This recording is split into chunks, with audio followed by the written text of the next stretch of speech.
যেটা, আমি তো ছাঁচে ঢালা শুকনো ঠনঠনে মাটি থেকে মানুষ সৃষ্টি করেছি। যখন আমি তাকে সুঠাম করব, তার দেহে আমার রূহ বা প্রাণ সঞ্চার করব, এই যে এটা কথাটা কার? আল্লাহর কথা। কখন আল্লাহ বলতেছেন?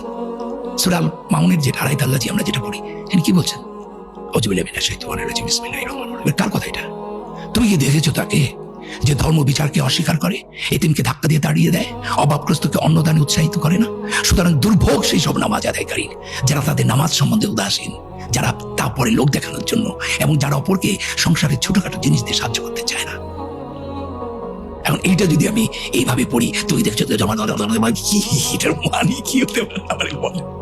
সো অনেক আগে শামসুর রহমান একটা কথা বলেছিলেন, কবি, আমার খুব প্রিয় কবি। উনি বলেছিলেন যে উদ্ভট উটের পিঠে চলেছে স্বদেশ। এটাই উদ্ভট উট, আমরা সঠিক পথটা নিতে পারি নাই। আমি